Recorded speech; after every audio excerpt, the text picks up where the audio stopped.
গণভোট নিয়ে শেষ মুহূর্তের নাটকীয়তা আর কয়েকদিনের মধ্যে নাটকীয়তা শেষ হয়ে যাবে। আসছে বৃহস্পতিবার পর্যন্ত নাটকীয়তা, বৃহস্পতিবারের পর আর কোনো নাটকীয়তা থাকবে না, দফা রফা হয়ে যাবে। এবং আপনারা দেখবেন যে ইতিহাসের পাতায় নাম লেখাবেন ইউনূস নিজেই নিজের নাম। সুযোগ ছিল কালেকটিভলি সবাই মিলে হিরো হওয়ার সুযোগ ছিল। বিএনপি, জামাত সব দল মিলে আমরা ইতিহাসের পাতায় স্থান করে নিতে পারতাম, নাম লেখাতে পারতাম, কিন্তু না। এখন যেটা ঘটতে যাচ্ছে, শেষ মুহূর্তের নাটকীয়তার কারণে ইতিহাসে হিরো হবেন প্রফেসর ইউনূস একা, বিএনপি জামাত না। তবে ইতিহাসে জামাত মূল্যায়িত হবে, কিন্তু সবাই মিলে হিরো হওয়ার সুযোগটা বিএনপির কারণে ব্যর্থ হচ্ছে। পরবর্তী প্রজন্ম ইউনূসকে বলবে নতুন বাংলাদেশের জনক, নতুন বাংলাদেশের স্থপতি। যেমন আধুনিক সিঙ্গাপুরের জনক আছে না, এরকম নতুন বাংলাদেশের স্থপতি জনক, এটা প্রফেসর ইউনূসকে বলবে। ইউনূস সে স্ট্যাটাস অর্জন করতে যাচ্ছেন, অথচ এটা হওয়ার কথা ছিল না। হওয়ার কথা ছিল যে আমরা কালেকটিভলি সবাই মিলে নতুন বাংলাদেশ গড়েছি। ঐক্যমত্য কমিশন পৃথিবীর রাজনীতির ইতিহাসে একটা অধ্যায়। পৃথিবীতে যদি কোনো ক্রাইসিস হয় কোনো দেশে, ল্যাটিন আমেরিকার দেশে, এমনকি ইউরোপের পর্তুগালও এখন ঝামেলা হচ্ছে বিভিন্ন জায়গায়। ইউরোপের দেশেও রাস্তায়, ফ্রান্সে মাঝে মাঝে ঝামেলা হয়, আপনারা দেখেন না? ইটালিতে হয়, বিভিন্ন জায়গায়, গ্রিসে অচল অবস্থা। তো এগুলোর সমাধানে হতে পারতো বাংলাদেশের ঐক্যমত্য কমিশন একটা এক্সাম্পল। এবং পলিটিক্যাল সায়েন্সে ঐক্যমত্য কমিশন এটা একটা থিওরি হিসেবে স্থান পেতে পারত, বা হয়তো পাবেও কিছুটা। পলিটিক্যাল সায়েন্সের কোর্সে এটা আলাদাভাবে পড়ানো হবে, আলী রিয়াজদের নাম থাকতো সেখানে। কিন্তু বিএনপির কারণে বিষয়টা ওইভাবে হচ্ছে না। এখন ইউনূসের ডমিনেশন। আমার দেশের রিপোর্ট, গণভোট প্রশ্নে এই দৃশ্যমান অগ্রগতি। এই যে দৃশ্যমান অগ্রগতি নেই, এটা হচ্ছে শেষ মুহূর্তের নাটকীয়তা। কিন্তু বৃহস্পতিবারের পর আপনারা দেখবেন, মানে আসলে এই ঐক্যমত কমিশন যেহেতু একমত হতে পারেনি, সরকার 7 দিনের সময় দিয়েছে, সেই সময় শেষ। এর মানে রাজনৈতিক দলগুলোর ঐক্যমতের ভিত্তিতে নতুন বাংলাদেশ সংস্কারের পর নতুন বাংলাদেশ হয়েছে, এটা আর বলা যাচ্ছে না। তাহলে কি হচ্ছে? ওই যে বৃহস্পতিবারের পর ইউনূস সিদ্ধান্ত দিবেন, এর মানে ইউনূসই হিরো, ইউনূসই করেছেন। রাজনৈতিক দলগুলো ঐক্যমত হতে পারেনি, শেষে মিটিং করতে বলেছিল, তাও পারেনি। তাহলে হিরো ইউনূস, ক্লিয়ার। তো এই যে গণভোট প্রশ্নে দৃশ্যমান অগ্রগতি নেই, এটা হচ্ছে শেষ মুহূর্তে নাটকীয়তা। দৃশ্যমান অগ্রগতি না থাকলেও অদৃশ্যমান অগ্রগতি আছে। কি দৃশ্যমান অগ্রগতি বলতে, পলিটিক্যাল পার্টিগুলো মিটিং করে যদি একমত হতে পারতো, ওটাকে বলা হতো দৃশ্যমান অগ্রগতি। কিন্তু ভিতরের অগ্রগতি, অদৃশ্য অগ্রগতি হচ্ছে যে ইউনূস সরকার, ইউনূস ঠিক করে ফেলেছেন কি হবে, কি করবে। 15 তারিখ বা বৃহস্পতিবার পর হঠাৎ করে সংবিধান সংস্কার অধ্যাদেশ জারি করবে, গণভোটের বিধান রেখে অধ্যাদেশ জারি করবে, তারপর গণভোটের তারিখ দিবে।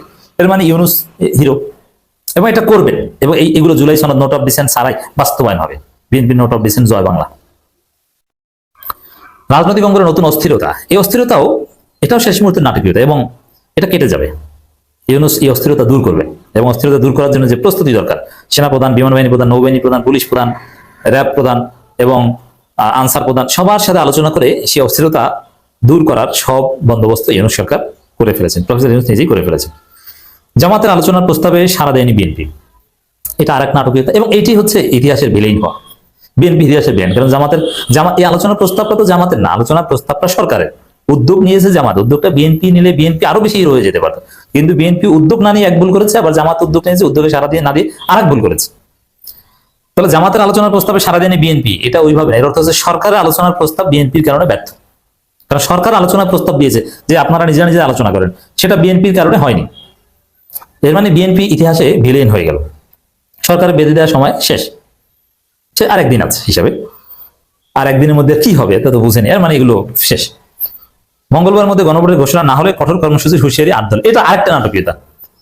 মঙ্গলবারের মধ্যে গণভোটের অধ্যাদেশ জারি হবে না, কিন্তু রাজপথে জামাতের চাপ অব্যাহত থাকবে। জামাত সমাবেশ করবে 8 দল, কিন্তু অধ্যাদেশ জারি হবে বৃহস্পতিবার বা এই সময়ের মধ্যে। এবং জামাতকে আশ্বস্ত করছে, জামাতের সাথে ইন্টারনাল যোগাযোগ আছে সরকারের। তারপর জামাত দৃশ্যমান চাপ বজায় রাখবে। এই যে দৃশ্যমান চাপ, অদৃশ্য অগ্রগতি, এটাই নাটকীয়তা। এবং এর মধ্য দিয়ে ভালো কিছু।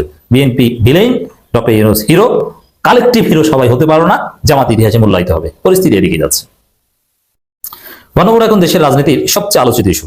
কিন্তু কখন এই গণভোট অনুষ্ঠিত হবে এ নিয়ে প্রধান 2 রাজনৈতিক দল, বিএনপি ও জামাত ইসলামী, বিপরীত অবস্থানে।